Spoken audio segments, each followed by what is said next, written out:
దురితము చేసినటువంటి పాపమన్నదొకటి ఉండనే ఉన్నది, ఉండకుండా లేదు. ఎందుకో తెలుసా? కేవలము పుణ్యము చేసిన వాడు దేవతగా ఉంటాడు, కేవలము పాపానుభవము తిరియక్కుగా ఉంటాడు, పుణ్యము పాపము రెండూ మనుష్యుడిగా ఉంటాడు. కాబట్టి పాపపుణ్యములు రెండూ ఉన్నాయి. పాపపుణ్యములు రెండూ ఉన్నప్పుడు దురితము చేసిన పాపమునకు అనుభవాన్ని పరమేశ్వరుడు కాలమునందు ఎప్పుడో అప్పుడు ఒక రోజు ఏదో ఒక సంఘటన రూపంలో ఇస్తాడు. ఉంది చేసిన పాపం, ఆయనే నిష్కారణంగా నీ కన్నుల వెంట నీరు కారేటట్టు చెయ్యడు. ఒక సంఘటన వలన ఒక్క క్షణం ఏడిచావు, ఒక సంఘటన వలన ఒక పూట ఏడిచావు, ఒక సంఘటన వలన ఒక రోజంతా ఏడ్చావు, ఒక సంఘటన వలన ఒక జన్మంతా ఏడవలసి వస్తుంది. ఎందుకని? చేసిన పాప పుణ్యములను దృష్టిలో పెట్టుకుని ఇస్తాడు ఈశ్వరుడు తప్ప ఆయన ఏమీ పైశాచికత్వం ఉన్నవాడు కాడు. అనుభవించాలి, అనుభవిస్తే కానీ పోదది. అందుకని దురితము లెక్క కట్టి తీసుకొచ్చేస్తాడు. నువ్వు అనుకుంటున్నావు ఇలాగే సంతోషంగా ఉన్నాను అనుకుంటున్నావు, అకస్మాత్తుగా దురితం వచ్చింది. నేను అమెరికా నుంచి ఒక ఆవిడ ఫోన్ చేసింది. ఆవిడ ప్రారంభం చేస్తూనే నాకు అంత బాగా తెలుగు రాదు ఏమనుకోకండి, hours is a happy family అంటూ మొదలుపెట్టింది. మా ఇల్లు ఎంతో సంతోషంగా ఉండేది అంటూ అకస్మాత్తుగా వాళ్ళ ఇంట్లో జరిగిన ఒక సంఘటన ఒకటి నాకు చెప్పింది. దానివల్ల ఇప్పుడు నేను, నా భర్త, నా పెద్ద కొడుకు ఎవ్వరం కంటి మీద నిశ్చింతగా నిద్రపోవట్లా.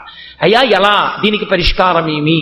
సరే, విషయం పక్కన పెట్టండి. నేను ఎందుకు చెప్తున్నానంటే, ఒక సంఘటన దాని ప్రభావం ఎంతైనా ఉండొచ్చు, నువ్వు చెప్పలేవు. నీకు కాలులో ముళ్ళు గుచ్చుకుంది, ఓ అరగంట బాధపడతావు. నువ్వు వేసుకున్న పాదరక్షలోకి రాయి దూరింది, చెప్పు విప్పి దులుపుకుని మళ్ళీ వేసుకునేంతసేపు బాధపడతావు. కంట్లో నలకపడింది, ఒక రాత్రి బాధపడతావు. ఒక జీవితం అంతా బాధపడవలసిన వాటి గురించి ఇంత మంగళకరమైన వేదిక మీద కూర్చుని నేను ఉచ్చరించి చెప్పను. కానీ ఏది జరుగుతున్నా సుఖము కావచ్చు, దుఃఖము కావచ్చు, ఈశ్వరుడు దురితమును లెక్క కట్టి ఇస్తున్నాడు. అది వస్తోంది, ఎప్పుడో వస్తుంది. అది రాదని చెప్పడానికి అవకాశం లేదు. ఎందుకంటే నువ్వు చేసిన దురితం ఏమిటో నీకే తెలియదు కాబట్టి ఇది రాదని చెప్పలేవు. కాబట్టి ప్రార్థన చెయ్యాలా వద్దా? అక్కడ ఈశ్వరుడు యొక్క అవసరం. అయ్య బాబోయ్ ఈశ్వరా, అప్పుడు ఏదో తప్పు చేసేశాను తెలియక నన్ను మాత్రం అంత పెద్ద శిక్ష వెయ్యకేం తండ్రి అని చిత్తశుద్ధితో నువ్వు ప్రార్థన చేస్తే ఆయన ఏం చేస్తాడంటే, నమశివాభ్యాం అశుభాపహాభ్యాం, పాము కరవవలసిన వాణ్ణి చీమతో కరిపించి వదిలేస్తాడు. ఆయనకు అధికారం ఉంది మహానుభావుడికి. కాబట్టి ఆయన దురితమును తీయగలడు, దురితము యొక్క ప్రభావమును తగ్గిస్తాడు ఆయన బాగా. ఈ తగ్గించగలిగినటువంటి శక్తి కలిగిన వాడు దైవం ఒక్కడే కనుక ఆయన నీ కంటికి కనపడ్డా కనపడలేదా అని చూడకుండా రోజు ఆయన ప్రార్థనతో ప్రారంభం చేస్తాం కదూ. నేను అంటూ ఉంటాను తరచు, అందుకే 108 నామాలతో పూజ అందుకే చేస్తారు. ఎందుకని? నేను ఏడవకుండా ఉండడం అంటే నాకు అనారోగ్యం రావడం వల్ల ఏడవడం కాదు, నాకేదో కాలు నొప్పెట్టో చేయి నొప్పెట్టో ఏడవడం కాదు. నా కొడుక్కి కాలు నొప్పెట్టింది, నేను ఏడుస్తానా ఏడవనా? నా కొడుక్కి జ్వరం వచ్చింది అనుకోండి, నేను ప్రశాంతంగా ఉపన్యాసం చెప్పగలనా? నా మనసు ఉద్వేగానికి గురవుతుందా అవదా? నేను ప్రశాంతంగా ఉండడమో, నేను ఒక్కడిని ప్రశాంతంగా ఉండడం అంటే నేను ఆరోగ్యంగా ఉండడం కాదు. ఎవరెవరు ప్రశాంతంగా సంతోషంగా ఉంటే నా జీవితం ప్రశాంతంగా ఉంటుందో వాళ్ళందరూ కూడా సుఖంగా సురక్షితంగా సంతోషంగా ఉండేటట్టు చెయ్యగలిగినటువంటి శక్తి ఈ లోకమునందు పరమేశ్వరుడు ఒక్కడే. ఎంతమంది సంతోషంగా ఉండాలి అంటే వాళ్ళ వాళ్ళ పాపపుణ్యములను అనుభవించడానికి వాళ్ళ యొక్క ఏ ఏ రాసులలో వాళ్ళు తిరుగుతున్నారో ఆ గ్రహములు ఏ ఫలితాన్ని ఇస్తాయన్న దాన్ని బట్టి ఉంటుంది. జాతకంలో గ్రహాలు తిరగడం దేని బట్టి ఉంటుంది? ఏ నక్షత్రంలో పుట్టాడన్న దాన్ని బట్టి ఉంటుంది. ఉన్నవి 27 నక్షత్రాలు, ఒక్కొక్క నక్షత్రానికి 4 పాదాలు, 27 × 4 108 పాదాలు. 108 పాదములలో కుక్క పుట్టినా, పిల్లి పుట్టినా, పంది పుట్టినా, కొడుకు పుట్టినా, మనవడు పుట్టినా, భార్య పుట్టినా, ఎవరు పుట్టినా ఆ నక్షత్రాల్లోనే పుట్టారు. ఆ నక్షత్రాల్లో పుట్టిన అందరూ ప్రశాంతంగా ఉండాలి. ఒక్క నా కొడుకు నా కూతురు కాదు, లోకా సమస్తా సుఖినో భవంతు. 108 పాదములలో పుట్టిన ఈ చరాచర జగత్తంతా సంతోషంగా ఉంటే నేను సంతోషంగా ఉంటాను. ఇది విశాల హృదయం. అందుకని 108 నామాలతో ఈశ్వరుణ్ణి పూజ చేస్తారు. అందుకు కదా ఒక దేవాలయ ప్రాంగణంలో ఏం చెయ్యాలి అని అడిగారు. అక్షయ తృతీయ వచ్చింది అంటే దేవాలయంలో సుబ్రహ్మణ్యుడు ఉంటే అభిషేకం చేయించాలి. దేవాలయ ప్రాంగణంలో అది శివాలయం అయితే ఉమామహేశ్వరార్చన జరగాలి, లక్ష్మీనారాయణుల దేవాలయం అయితే లక్ష్మీనారాయణుల యొక్క అర్చన జరగాలి. అక్షయ తృతీయ నాడు తప్పకుండా అందరూ ఆ పూజ చూడాలి. అందరూ ఆ పూజ చూసి తీర్థప్రసాదాలు పుచ్చుకోవాలి. అక్షయం అవుతుంది నీకు. ఈశ్వరుడి ప్రసాదం పుచ్చుకున్నావు. ప్రసాదం అంటే అనుగ్రహం, అక్షయం. నీ జీవుడు ఎన్ని జన్మలలో ఉన్నా ఈశ్వర అనుగ్రహము అక్షయం అవుతుంది. లేకుండా నీకు ఎక్కడి నుంచి వస్తుంది? ఆ రోజు ఈశ్వర పూజ చూసావు నువ్వు, అది నీ జీవితానికి ధన్యత. ఎన్ని జన్మలో ఎన్ని కోట్ల సంవత్సరంలో వీడు పూజలు చేశాడో చూశాడో వేసేస్తారు. వీడు ఎన్ని అసలు లెక్కలేదు దానికి, నేనేదో అంకె అంటున్నాను, సంఖ్య అది కుదరదు. అలాగా అక్షయం అన్ని మాటలు పూజ చూశాడు అని లెక్క కడతారు. అది జీవితంలో మహాదృష్టం. మరి అక్షయ తృతీయ నాడు పూజ చేయక పూజ చూడకపోతే ఇంకెందుకు ఆ దేవాలయం? అందుకే నేను ఇప్పుడు మురళి గారిని అడిగాను, రేపు అక్షయ తృతీయ గురువారం నాడు వస్తోంది, ఆ రోజున ఉతకభాండం దానం చేస్తాం, మీతో మనవి చేశాను, పెరుగన్నం పెడతారు. ఆ రోజు సాయంకాలం అయ్యా నేను ఉపన్యాసం 1 గంటే చెప్తాను. ఉపన్యాసమే ఉంది, రోజు వింటున్నారు. కావలసింది ఏ తిథి నాడు జరగవలసింది ఆ తిథి నాడు జరగాలి.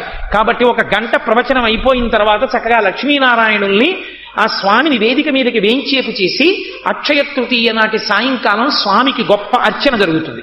ఆ అర్చన అంతా చూసి మనందరం తీర్థ ప్రసాదాలు పుచ్చుకుని ఇంటికి వెడతాం. అక్షయ తృతీయ నాడు అనుభవించవలసినటువంటి గొప్ప స్థితి అది. నీకేది తెలుసో అది నిన్ను నమ్ముకున్న నలుగురికి నువ్వు చేయించాలి. అందుకు ఇంత పెద్ద వేదికేసి నీకు పరుపేసి కూర్చోబెట్టింది, వాళ్ళందరూ ఇరుక్కుని కూర్చున్నది. నువ్వు మాట్లాడవద్దు అంటే మాట్లాడడం మానేసింది, నువ్వు సెల్ ఫోన్ పట్టుకోవద్దు అంటే పట్టుకోవడం మానేసింది. కార్యకర్తల బ్యాడ్జీ వేసుకుని సింహద్వారం దగ్గర నిలబడి సెల్ ఫోన్ మాట్లాడి వింటున్న వాళ్ళు మీరు కార్యకర్తల ఫోన్లు మాట్లాడద్దు అని చెప్తే మేము పెద్దవాళ్లతో మాట్లాడుతున్నాం అందుకని చెప్పి మేము ఇలాగే మాట్లాడతాం, ఇంకో చోటికి కూర్చుని వినండి తప్ప మేము మాట్లాడడం మానవని చెప్పిన కార్యకర్తల గురించి నేను చెప్పట్లేదు. చెప్పిన మాట విని నిలబడిపోయినటువంటి శ్రోతలున్నారే, అటువంటి వారి అభ్యున్నతి కొరకు ఎవడు వేదిక మీద కూర్చున్న ప్రసంగం చేశాడో వాడు చెప్పవలసిందే. అందుకని రేపటి రోజున అక్షయ తృతీయ నాటి సాయంకాలం ఇదే వేదిక మీద లక్ష్మీనారాయణార్చన చేసి తీర్థప్రసాదాలు పుచ్చుకుంటాం. పుచ్చుకుని ఈశ్వరానుగ్రహానికి పాత్రులు అవుతాం మనం. కనుక ఏది ఎప్పుడు చెయ్యాలో అప్పుడు చెయ్యవలసి ఉంటుంది. అందుకని దైవమును ప్రార్థన చేస్తాడు. దురితము తరువుకొచ్చి బాధ పెట్టకూడదు కాబట్టి భగవంతుణ్ణి ప్రార్థన చేస్తూనే ఉండు. చేస్తే ఆయన అనుగ్రహము చేత ఏదో జన్మంతా ఏడవలసింది 1 రోజో 1 వారం రోజుల్లో ఏడవలసినటువంటి స్థాయిలో దాటిపోతుంది ఆయన అనుగ్రహంతో. కాబట్టి ప్రార్థన. మరి శంకరులు యత్ ఏతత్ అప్రార్థనం, అసలు ఎప్పుడు వాడు ప్రార్థన చెయ్యడు అంటున్నారు. ప్రార్థన అంటే ఈశ్వరుని కాదు, మీరు బాగా గుర్తుపెట్టుకోండి. అప్రార్థన అన్న మాటకు అర్థం ఏంటంటే యాచించకుండుట. నేను ఆయన్ని ప్రార్థించానండి, ఓ 10 రూపాయలు ఇమ్మని అంటాడు. యాచించుట, నాకు ఇది ఇమ్మని యాచించడు. యాచించడు అన్న మాటకు అర్థం ఏంటో తెలుసా? భక్తి యొక్క పై స్థాయిలో ఏం చేస్తారంటే, దురితమునకు ఫలితం వచ్చింది అనుకోండి, ఏదో రాకూడని ఫలితం ఒకటి వచ్చింది. రాకూడని ఫలితం అంటే ఏమిటండి దాని ఉద్దేశం? ఓ కష్టం వచ్చింది, జ్వరం వచ్చింది అనుకోండి, ఉదాహరణ బాగా నాటుకోవడానికి. జ్వరం వచ్చింది, చాలా సంతోషిస్తాడు. ఈశ్వరా, ఓ వారం రోజులు జ్వరం వచ్చింది, జ్వరం రావడం వల్ల పడుకున్నాను కాబట్టి ఎవడో నా దగ్గరికి రాడు, జ్వరంగా ఉంది ఎక్కువ మాట్లాడద్దంటాడు. కాబట్టి హాయిగా మనస్సుతో నువ్వు స్మరించకూడదని ఎక్కడుంది? జ్వరంతో ఉంటే మాత్రం హాయిగా పడుకుని సుఖంగా నేను ఉపవాసం చేస్తే ఎంత సాత్విక ఆహారం తింటానో అలా ఏదో రొట్టె ముక్కో కాస్త బత్తాయి రసమో తాగి విభూతి చల్లుకుని ఆ రామాయణంలో ఉన్న శ్లోకాలు వైభవం అంతా హాయిగా అలా మళ్ళీ బాలకాండ నుంచి పట్టాభిషేకం వరకు పురస్చరణ చేసి అనుభవించాడు. 2వ రోజు జ్వరం ఉంది, సంతోషంగా భాగవతాన్ని అంతటినీ ఒక్కొక్క స్కంధాన్ని ఆలోచించాడు. వారం రోజులకి జ్వరం తగ్గిపోయింది.